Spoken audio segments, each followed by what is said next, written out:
ladies and gentlemen.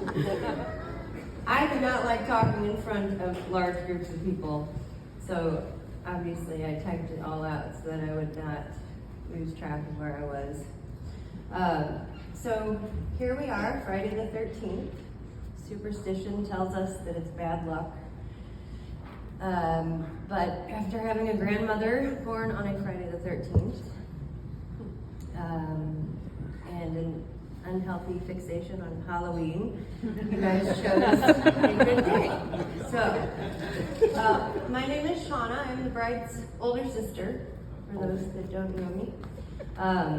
On behalf of all the guests here this evening, I want to take a minute to thank you guys for putting this together, making it a day to remember.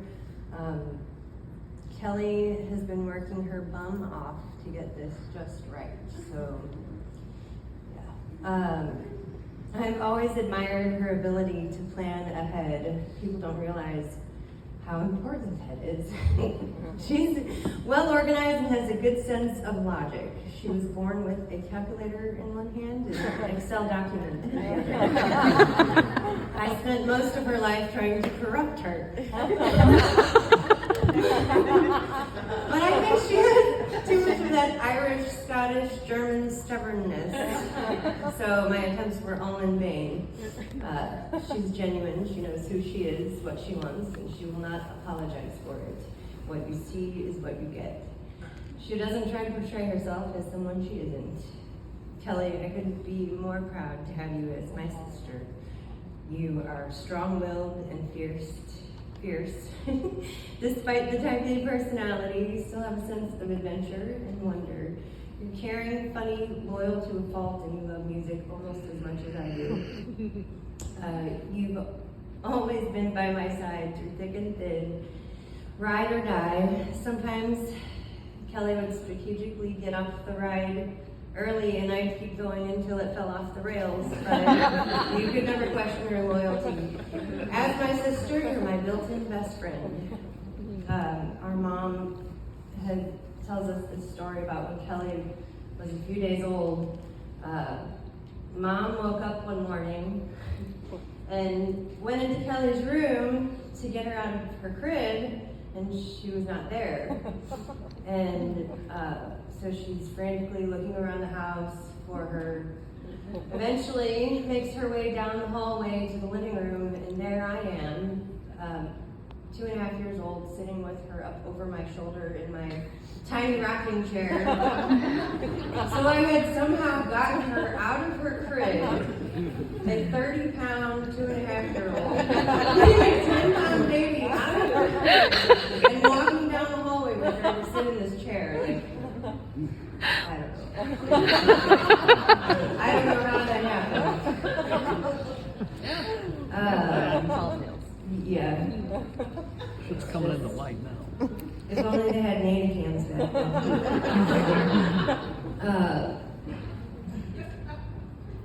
But I would guess that I was probably sitting there waiting for you to wake up.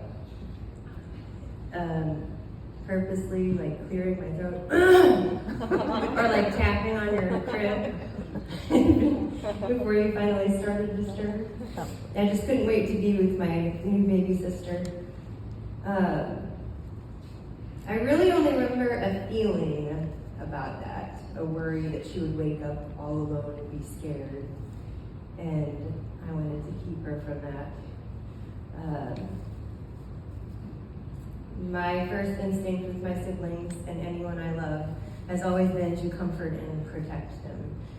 I never felt the need to protect Kelly from Jason.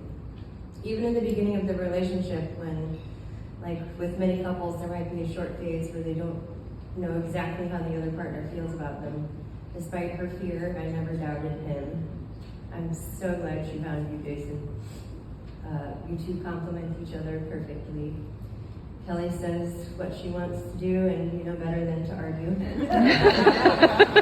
Quiet as he may be, Jason is not always quiet. He still lets her know when her strength is too much, and she listens to him. There's an equal respect for the other person's needs, wants, personal space, and freedom.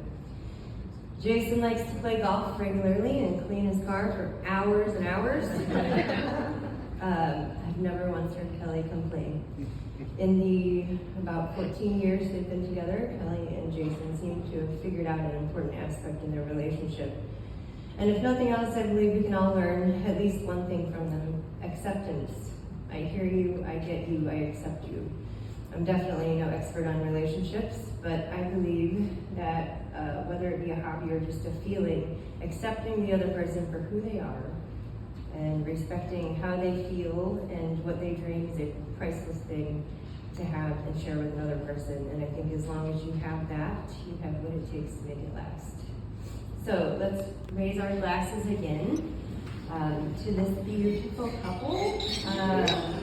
With this old Irish wedding blessing, may your troubles be less and your blessings be more, and nothing but happiness come through your door. Cheers.